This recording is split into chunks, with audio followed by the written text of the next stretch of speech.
C ప్రోగ్రామ్ని మనం రాయొచ్చు. అండ్ దాని యొక్క C program explanation and headers అంటే ఏంటి, అసలు మనం ఏ యాప్స్ యూజ్ చేసి సి ప్రోగ్రామ్ రాయొచ్చు, అండ్ ప్రోగ్రామ్ అనేది ఎలా కంపైల్ చేయాలి, ఎలా రన్ చేయాలి, ఎలా అవుట్పుట్ అనేది జనరేట్ చేయాలి. సో ఈ టాపిక్స్ అన్నీ మనం ఈరోజు నేర్చుకోబోతున్నాం. ఓకేనా? ఫస్ట్ సి లాంగ్వేజ్ యొక్క ఇంట్రడక్షన్. అసలు సి లాంగ్వేజ్ అంటే ఏంటి? ఇది బోత్ హై లెవెల్ అండ్ లో లెవెల్ యొక్క కాంబినేషన్ అన్నమాట. సో అట్లాగే సి లాంగ్వేజ్ యొక్క ప్రోగ్రామ్స్ అనేవి ఎక్కువ స్పీడీ, ఎందుకంటే మనం దాంట్లో యూజ్ చేసేటువంటి డేటా టైప్స్ అండ్ ఆపరేటర్స్ వల్ల అవి ఎక్కువగా స్పీడ్గా రన్ అవుతాయి అన్నమాట, వర్కౌట్ అవుతాయి. సో మనం ఎక్కువగా యూజ్ చేస్తాం ఎక్కడ సి లాంగ్వేజ్ అని అంటే సాఫ్ట్వేర్స్ని డెవలప్ చేయడానికి అండ్ అప్లికేషన్ సాఫ్ట్వేర్స్ డెవలప్ చేయడానికి ఎంబెడెడ్ సిస్టమ్స్లో ఎక్కువగా మనం సి లాంగ్వేజ్ అనేది యూజ్ చేస్తాం అనమాట. ఓకే, ఇందాక నేను అడిగిన క్వశ్చన్, అసలు సి లాంగ్వేజ్ని ఎవరు క్రియేట్ చేశారు, ఎందుకోసం క్రియేట్ చేశారు? సి లాంగ్వేజ్ అనేది డెన్నిస్ రిచ్ అనే అతను క్రియేట్ చేశారు. దేనికోసం అంటే యూనిక్స్ ఆపరేటింగ్ సిస్టమ్ని డెవలప్ చేయడానికి దాన్ని క్రియేట్ చేశారనమాట. ఓకేనా? అండ్ ఈ సి లాంగ్వేజ్ అనేది ఎక్కువ హార్డ్వేర్ డివైజెస్ని, ఓఎస్ని, డ్రివర్స్ని, కెర్నల్స్ని క్రియేట్ చేయడం కోసం యూజ్ చేస్తాం అన్నమాట. డ్రివర్స్ అండ్ కెర్నల్స్ ఈ రెండు మనం లో లెవెల్ సి లాంగ్వేజ్ని యూజ్ చేసి మనం వీటిని క్రియేట్ చేయడం జరుగుతుంది. ఓకే, బాగానే ఉంది. అసలు సి లాంగ్వేజ్ యొక్క ఫీచర్స్ ఏంటి? సి లాంగ్వేజ్ యొక్క ఫీచర్స్ ఏంటి అంటే మనం ఇక్కడ సింపుల్ సెట్ ఆఫ్ కీవర్డ్స్ని యూజ్ చేసి మన సి లాంగ్వేజ్ని రాయొచ్చు అనమాట. So it has a separate clean and neat style అనమాట. ఓకేనా? సో మనం అసలు సి లాంగ్వేజ్ ప్రోగ్రామ్ ఎలా రాయొచ్చు, అసలు దాంట్లో ప్రోగ్రాంలో ఉండే కీవర్డ్స్ అన్నిటి ఎక్స్ప్లెనేషన్ మనం ఇప్పుడు తెలుసుకుంటాం. ఓకేనా? So it is a simple hello world program అనమాట, returned by using C language. Okay, బాగానే ఉంది. సో ఇలా రాస్తాం అనుకుందాం.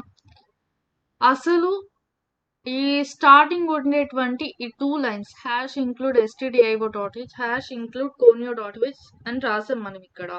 సో ఎందుకు రాయాలి, సో ఇవి ఎందుకు యూజ్ అవుతాయి అని అంటే, హ్యాష్ ఇంక్లూడ్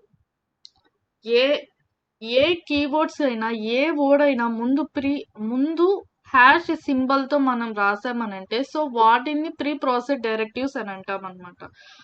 సో అంటే it refers to a name which replaces a value. So those are called as a pre process directives. So మనం ఏ వర్డ్నైనా హ్యాష్ సింబల్తో రాసామనంటే సో వాటిని ప్రీ ప్రాసెస్ డైరెక్టివ్స్ అంటాం. సో ఇక్కడ మనం ఇంక్లూడ్ని కూడా ప్రీ ప్రాసెస్ డైరెక్టివ్ అనమాట, because it is written by using hash symbol. And okay, బాగుంది. అయితే stdio.h అంటే ఏంటి, conio.h అంటే ఏంటి, సో ఇవెందుకు యూజ్ అవుతాయి, అసలు .h అనేది మనం ఇక్కడ ఎందుకు యూజ్ చేయాలి అని అంటే, .h అని అంటే సో పర్టికులర్ లైబ్రరీస్ అనేవి ఇక్కడ మనం యూజ్ చేసామని మనకి రిప్రజెంట్ చేస్తుంది అనమాట. సో అందుకోసం మనం ఇక్కడ .h అనేది యూజ్ చేస్తాం.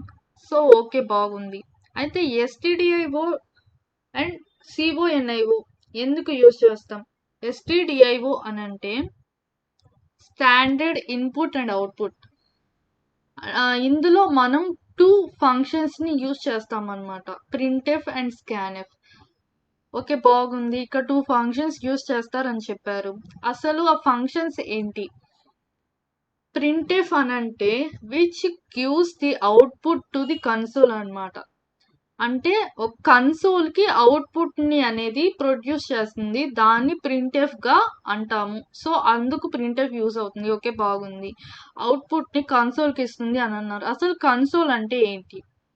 కన్సోల్ అంటే ఏంటంటే it is a operating system window which is used for the communication between the user and the operating system. అంటే ఒక యూజర్కి అండ్ ఆపరేటింగ్ సిస్టమ్కి మధ్యలో కమ్యూనికేషన్ జరగడానికి యూజ్ అయ్యేటువంటి ఆపరేటింగ్ సిస్టమ్ విండోని మనం కన్సోల్ అని అంటాం. ఇక్కడ ఏంటంటే ప్రింట్ఎఫ్ అనేది అవుట్పుట్ని కన్సోల్కి ఇస్తుంది అని అన్నాం కదా.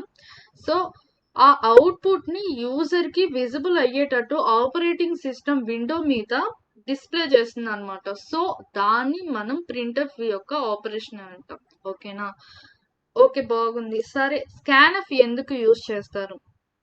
స్కాన్ఎఫ్ ఏంటంటే అది యొక్క ఫార్మెట్ స్పెసిఫైయర్స్ ని యూజ్ చేసి మనం ఎటువంటి టైప్ ఆఫ్ కోడ్ ని రాసాం అనేది కంప్యూటర్ కి ప్రోగ్రామింగ్ సిస్టమ్ కి తెలియజేస్తుంది అనమాట. So that is called as a scanf. So ఈ టూ ఫంక్షన్స్ ని కలిపి మనం ఇన్పుట్ అండ్ అవుట్పుట్ ని స్టాండర్డ్ అవుట్పుట్స్ ని జనరేట్ చేస్తాం కాబట్టి so that is the function of the standard input and output and conio.h. conio.h అంటే ఏంటి? సో చెప్పలేదు కదా, ఇప్పుడు చెప్తాను. conio.h అని అంటే ఏంటంటే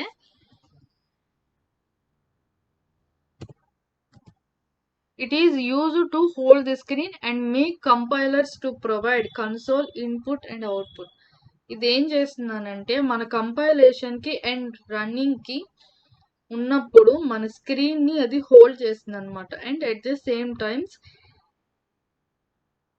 ఈ కంపైలర్స్ అనేవి మనకి ఒక కన్సోల్ ఇన్పుట్ అండ్ అవుట్పుట్ ని జనరేట్ చేస్తాయన్నమాట. సో దానికోసం మనం conio.h ని యూజ్ చేస్తాం. ఓకేనా? ఇలాగా మనము కోడ్ అనేది రాస్తాం అనమాట సి లాంగ్వేజ్ లో. సో ఇక్కడ చూస్తే ఓకే, ఈ రెండు ఎందుకోసం యూజ్ చేస్తాం అర్థమైంది. అసలు మెయిన్ ఫంక్షన్ ఎందుకు యూజ్ చేయాలి? ఓకేనా, ఒకసారి చూద్దాం. So it is the most important function in the C program within which the content of the program or logic or calculation will be written. అంటే మనం ఏదైతే ఫంక్షన్ ఆర్ ఏదైతే ప్రోగ్రామ్ ని రన్ చేయాలనుకున్నాం, ఒక calculation or else A logic ఏదైనా మనం perform చేయాలి అని అనుకుంటే సో ఆ డేటా మొత్తం మనం ఈ మెయిన్ ఫంక్షన్ లోపలే రాస్తాం అన్నమాట. అప్పుడే మనకి అది రన్ అనేది కంపైలేషన్ అనేది జరుగుతుంది. So it is the very important. So it is the most important function in the C program. C program లో మెయిన్ ఫంక్షన్ అనేది చాలా ఇంపార్టెంట్ అనమాట. అండ్ అట్లాగే మెయిన్ ఫంక్షన్ కి ముందు మనము రిటర్న్ టైప్స్ అనేవి యూజ్ చేస్తాం అన్నమాట. ఓకే, బాగుంది. అసలు రిటర్న్ టైప్స్ అనేవి ఏంటి? సో ఏదైతే ఒక ప్రోగ్రాము ఎగ్జిక్యూషన్ అనేది జరిగిన తర్వాత మనకి ఒక వాల్యూని అది రిటర్న్ చేస్తుంది అనమాట. So those are called as return types. మనం ఎలాంటి రిటర్న్ టైప్స్ అనేవి ఇక్కడ యూజ్ చేయొచ్చు అని అంటే int, float, double or a void type. So ఇలాంటివి మన రిటర్న్ టైప్స్ ఈ మెయిన్ ఫంక్షన్ కి ముందు సి లాంగ్వేజ్ లో యూజ్ చేస్తాం అనమాట. సో ఇక్కడ మనం చూసిన దాంట్లో కూడా ఇంట్ రిటర్న్ టైప్ అనేది మనం ఇక్కడ ఇచ్చాం. అంటే మన ఆ ప్రోగ్రామ్ ఎగ్జిక్యూషన్ తర్వాత అది ఇంట్ వాల్యూని మనకి రిటర్న్ చేస్తుంది అనమాట. ఓకే, బాగుంది. ఈ 3 లైన్స్ యొక్క యూజ్ మనం తెలుసుకున్నాం. కానీ ఇక్కడ ప్రింట్ఎఫ్ అనేది ఇంతకు ముందే చెప్పాను. ప్రింట్ఎఫ్ అని అంటే ఏంటి? ప్రింట్ఎఫ్ అంటే ఏంటంటే it gives the or else it provides the output to the console కి అది అవుట్పుట్ ని ఇస్తుంది అనమాట. So that is called as a printf. So printf లో మనం ఏ డేటా ఇచ్చినా సో అది మనకి అవుట్పుట్ గా జనరేట్ అవుతుంది. ఇక్కడ నేను ప్రింట్ఎఫ్ లో హలో వరల్డ్ అని ఇచ్చాను. సో అది మనకి అవుట్పుట్ గా వచ్చింది అనమాట. సో ఇలాగా మనం సి ప్రోగ్రామ్స్ అనేవి రాస్తాం. ఇప్పుడు నేను ఇందాక అడిగిన క్వశ్చన్, అసలు సి లాంగ్వేజ్ ఏ అప్లికేషన్స్ యూజ్ చేయాలి సి లాంగ్వేజ్ ప్రోగ్రామ్ రాయడానికి? ఒకవేళ రాసినాక దాన్ని ఎలా రన్ చేయాలి, ఎలా కంపైల్ చేయాలి, ఎలా డీబగ్గింగ్ చేయాలి? సో వీటన్నిటిని గురించి ఇప్పుడు తెలుసుకుందాం. సి లాంగ్వేజ్ అనేది ఆల్మోస్ట్ ఎక్కువగా Turbo C and Dev C++ ఈ అప్లికేషన్స్ యూజ్ చేసి చేస్తాం ఫర్ బిగినర్స్. ఓకేనా? ఒకసారి ప్రోగ్రామ్ రాసిన తర్వాత ఈ అప్లికేషన్స్ లో అసలు కంపైలింగ్ అంటే ఏంటి అంటే మనం దాంట్లో ఏమైనా ఎర్రర్స్ ఉన్నాయా, ఏమైనా మిస్టేక్స్ ఉన్నాయా అని తెలుసుకోవడానికి మనం కంపైలింగ్ చేస్తాం అన్నమాట. కంపైలింగ్ చేయాలంటే మనకి యూజ్ అయ్యేటువంటి కీబోర్డ్ కీస్ ఏంటంటే Alt F9 అన్నమాట. సో ఆల్ట్ F9 క్లిక్ చేయంగానే మనకి కంపైలేషన్ అనేది జరిగి దాంట్లో మనకి బగ్స్ ఏమైనా ఉన్నాయో చూపిస్తుంది. సో ఓకే, బగ్స్ అన్ని నేను క్లియర్ చేసేసుకున్నాను. ఇప్పుడు ఏం లేదు, ప్రోగ్రామ్లో ఎలాంటి బగ్స్ లేవు. అప్పుడు ఏంటంటే కంట్రోల్ F9 క్లిక్ చేస్తే మనకి ఆ ప్రోగ్రామ్ అనేది రన్ అవుతుంది అనమాట. So that's all about today. Thank you. If you really like this video, please like, share and subscribe. Thank you.